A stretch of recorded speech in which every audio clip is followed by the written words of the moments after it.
Hello my friends and welcome back. I'm Chiscool Gaming, and in today's video, sponsored by the makers of Whiteout Survival, we are going to talk about the Arena of Glory because I enjoy this game mode. However, there's a ton of nuance that only through experience I've started to figure out the way that this stuff works. So my aim in this video is to talk to you about the Season 1 meta. In other words, the first sort of generation of heroes you'll have and the best combinations you can pick to do well in the Arena of Glory. I'll talk a little bit about what you might use in a free-to-play lineup, although full disclosure, consider subscribing to the channel. I've been whaling through the early game. I'm at 65 million power just over a month into the game. So I'm going to show you what the top end looks like, and I'll explain what substitutions I would make if I didn't have access to some of the sort of top heroes and the full complement of what's available in the game. So use the timestamps to jump to whichever part you'd like. Let's start with some arena basics. The way this works is you get 5 attempts per day. You also, once you expend those 5 attempts, can gem 5 more. You battle your team against other players' teams. It starts with only your state, and then eventually toward the end of the first generation of heroes, they add in other states as well. And the convention there is generally you don't hit people from your own alliance, but you know that only happens once other states sort of show up. Initially, it might be hard to avoid your own alliance. Anyways, so you select a team you want to fight. You can see their power, your power, and if I thought, okay, I'm ready to go, I would just hit fight. But hold on. There's a lot more we need to talk about before you hit that fight button on what you can optimize to do well here, okay? So first, let's talk about what it is you would optimize before you even smash the fight button. And there's a bunch of ways before you pick how you're going to match up against another team and where you're going to put your, heroes, etc., to improve your performance. The first most important thing is the level of the heroes that you're bringing, okay? Based on your level, you get escorts, which you can see on the sort of far side of the screen. That is the number of troops that are going to show up with your hero in the arena or exploration in general. This is a big deal. I believe you get an extra escort at like level 5, that it's level 10, 20, 30, 40, 50, 60, and I believe also at 70 is when you pop over to 10. But regardless, increasing your number of escorts is a big deal. Now, I've talked about in separate videos how you can use this building called the drill camp to basically just level up 5 heroes, and then all the other heroes you choose down here get elevated to the lowest level of these 5 heroes. So I'll have a card in the end screen for the drill camp in case you don't know how that works. If you mess this up, don't worry, you can level reset, and I explain all of that in that other video. But you really want to pump the level on these heroes because that means you get more escorts. In addition, you want to unlock and use the exploration skills on the left-hand side of the screen. Arena uses the exploration skills, okay? And these are what your hero is going to do when they get into the fight. This, when you're a new player, it's just like, throw in the heroes and see what happens because you're learning so many things about the game. That was me, anyways.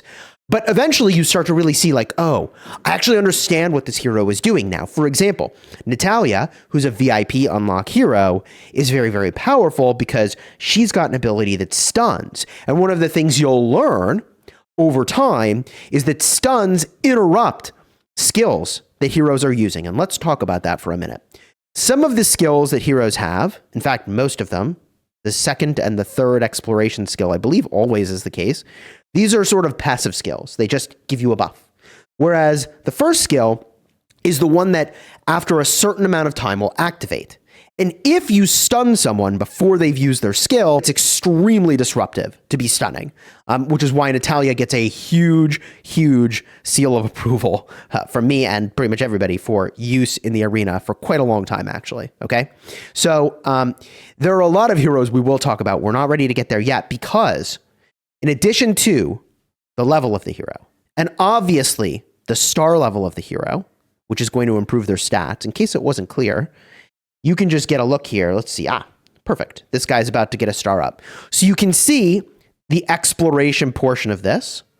He gets attack, defense, health, escort, attack, defense, health. All those stats in the exploration section are what you care about in the star up for arena, right? Everything exploration is what matters for arena. The expedition is what would happen if you were out in the world map. Right. But, for the sake of this video, if I did this upgrade, I'm getting more stuff. So we've talked about the level of the hero. We've talked about the skills on the hero, the star level of the hero. The final thing we need to talk about, I think, maybe I'll come up with a few more, is the gear on the hero. Okay, the gear on the hero contributes a lot. You only unlock this at a certain furnace level, so you're going to want to rush your furnace level to gain access to gear. And gear is an entirely separate video I'll make later, but the gear gives stats. Hero defense, hero health, escort defense, escort health. Those are the things we care about on this particular piece of gear. The infantry health percent is an expedition skill when you're on the world map. But all 4 of the other things here are relevant to your performance in the arena, okay? So this is a big deal. Equipment is a big deal. So when we talk about this gear, the advice I'll give you briefly in this video, before we even get to like the lineups for the arena setup, is that you're going to want to make primarily 3 sets of gear, 1 for each troop type. Because when you are exploring the world map and you're fighting stuff in the world map, that's what you're going to use. But if what you want to do is maximize your arena performance, you would theoretically make 5 sets of gear, 1 for each of your heroes in the arena. And you can see my choice. I'll just show you exactly what I'm doing. Okay, money where my mouth is. I've invested in these 3 heroes dramatically, and I did a little bit in these sort of other heroes, okay, that I also use in the arena. All right, now, separate video about gear coming later.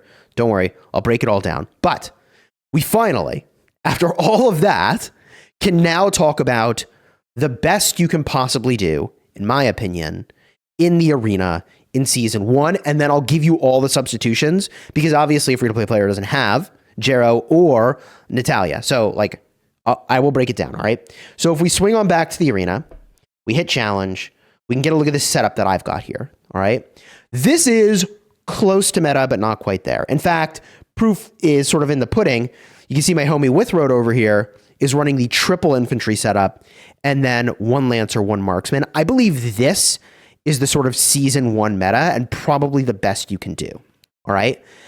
Now, the value of the triple infantry in this case is that you've got front line that is going to soak and stun, and then backline that does a lot of damage, okay? And one of the fundamentals of the arena and setting up what you're going to run here is typically you want your infantry in the front, okay? Something like this. 2 infantry in the front and some combination of lancers and marksmen in the back. That's like very simply what you want.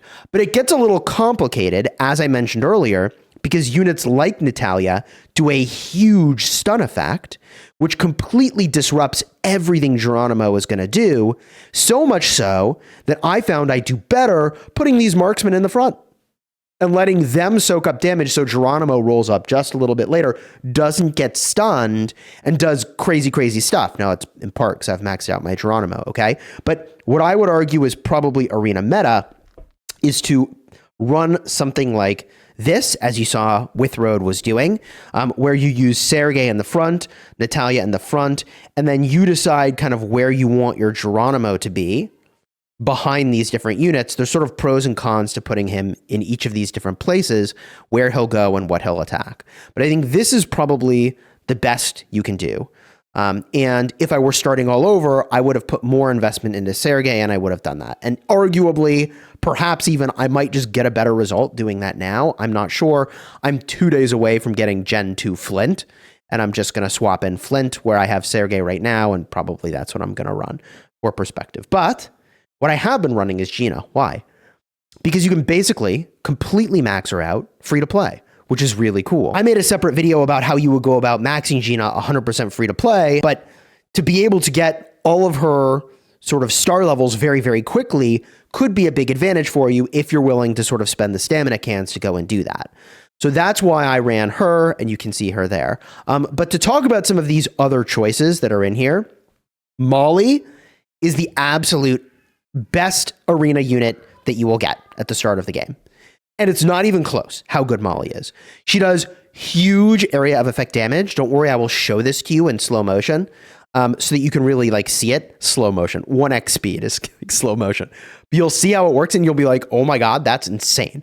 She does stupid amounts of damage. And I mean that in an endearing way. It's amazing. Like, you're going to be very happy with her damage. So putting her in this middle slot kind of protects her. This is the last spot to get attacked, typically. So this is the safest place generally to put her to do the most damage possible. And then Zinman is the other dude that I've got. People debate whether or not Zinman might be it, but if you're spending in the game, you're going to have him at a high star level. He does single target damage effects that are pretty decent, right? They're pretty decent.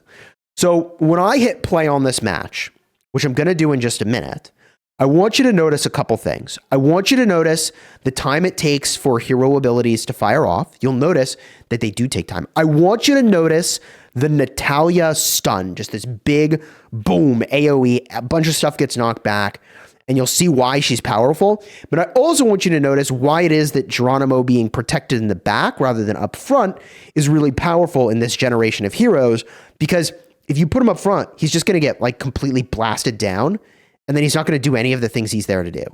So we're going to run it up like this. And the only other question might be like, where do I put my Molly? I think I think I'm happy with this. So let's run it like this. I'll drop it down to 1x speed. Look for, again, the time for the hero abilities, because different heroes take different amounts of time, and the big stun effect that you're going to get from the Natalia here, all right? So I hit fight. I'm going to run it at 1x speed. So the units run forward. You can see their Geronimo is getting focused. I lose my Gina, but I don't care. There's that huge stun from Natalia. And look at the big AoE damage that drops off Molly here. I think my Molly got stunned. There it is. Watch this. Watch it. Boom, that huge snowball. Just look at the whole back line, bro. Unbelievable. And because I hit my Geronimo, now he's running in there doing all kinds of crazy stuff, and he's got a lot of ways to sustain himself if you can keep him alive by shielding him from damage rather than putting him in the front, which is kind of weird. All right, now I just did something that you're really not supposed to do, and I attacked outside of like the last 5 minutes before the game resets at 0 UTC. Why is that bad? Because, look, there are teams that beat me, not by a little, but by a lot. I don't have the best team on the board, so the problem is that if I gain a bunch of points now, I make myself a really premium target for other people to snipe. So you actually don't want to do your arena battles until as late in the day as possible. Ideally, like minutes before reset, you jam out your matches really fast. The rewards here are really good. I would argue if you're a spender in the game, you're going to want to gem more chances. And even if you're a very low spender or even potentially free to play, some small amount of gems potentially into this could be worth, because the gem cost goes up. It starts at a low amount to buy more attack chances and then goes up and up and up to, I believe, 800 is the highest amount. So let's talk about some substitutions here. All right. So if you were running an arena team and you don't have some of these heroes, for example, let's say you don't have the Geronimo, which most people won't, or you'll have him at a very, very low star level, you can take the Geronimo out and you can use Sergei. Sergei is outstanding. All right. So this lineup, I think, would be really good if you do not have Geronimo. That would be my first sort of substitution. Okay. Now, you do have other options that I think are very important to talk about that you could do instead of the Gina. And I like Molly and I like Zinman if you're spending. But for the Gina slot, you also could do Jesse. You also could do Patrick. Each of them has sort of effects that are different. And I've even seen Bahiti, but I don't think it's as good as Gina. Bahiti does single target damage. I don't think that's as good as area of effect damage. Gina does a small amount of area of effect damage, and I think that's better. That's part of the reason I use Gina. Plus, she's got the higher star level because you can get her really far really fast. So I think she's a fine choice there. Now, let's say you do not have access to Natalia. In that case, you really need infantry in the front, in my opinion. So you're either going to run, I mean, you just don't have many choices here. You're going to run one of these two, blue infantry in the front. I'm like, I genuinely am not sure which one will perform better for you. But that's one option. The other option is to say, I don't know about that. Maybe we just go with Patrick. Patrick's kind of a weirdo. He is a frontline hero. Patrick is a frontline hero. He will run in, and his Lancers will stay a little bit behind him. They'll stay at the range they need to stay at. So that's also an option. I really like Patrick. He does a big heal, but at the tier of arena I'm at, everybody's got Natalia. Natalia stuns him, and then everything dies before he heals. So like his running in is a massive liability in the sort of lineup that I'm up against consistently with that Natalia stun. But depending on what you're up against, Patrick in the front could theoretically also work. I mean, depends what other people have in their front line as well. But I think you're more likely to be using one of the blue infantry heroes in the front. And you can sort of look at their abilities to sort of see like, hey, who do I really want to use? What set of abilities do I really like? If we get a look at that now, we can go get a peek, right? We go to their skills. They've got 2 skills. Swings his hammer forward in a devastating arc, dealing AoE damage. And, I mean, he's not here to deal damage. He's really here to soak damage. Smith upgrades his armor to reduce damage taken. Now, that's really good. This is what I'm looking for in a frontline hero, right? So 30% damage taken reduction would be huge. That's the skill I would upgrade first if you use him. If you're using Eugene, what would we get? Swings his... Okay, Eugene's axe pirouette. It's a dance, chat. It's a dance. It does damage over time. Whatever. And what does this do? Deals more damage per second. Okay. I have a preference here. I would recommend you use Smith between the 2 of them. Okay? I would recommend that you use Smith between the 2 of them. So if we go back here, right, and we're building this season 1 lineup, and you're making your substitutions, we already said Jero is out, and Sergey is in. Natalia, if you have to have her out, Smith is in. Okay? Molly, you can get free to play from doing your Lighthouse quests. If you're not doing those, you need to do those. Okay? Absolutely must be doing those. So you will get her. It's just a question of how long it takes for you to get her to a sort of good star level. I don't know what good looks like. What I would say about that is that your star level determines what skill level you can get to. In other words, if you have star level 2, your skills can only be level 3. You have star level 3, your skills can only be level 4, right? So ideally you can get up to that 4-star for Molly. And dude, I'm told she's going to be good in the next generation for Arena as well when Gen 2 shows up, and she has to be. Her area of Vic damage is just so busted. She is the carry DPS. Just keep her safe. She is so good. So good. Anyways, so if you're taking out Zinman, then you're bringing in either Patrick, which I think is a pretty solid choice.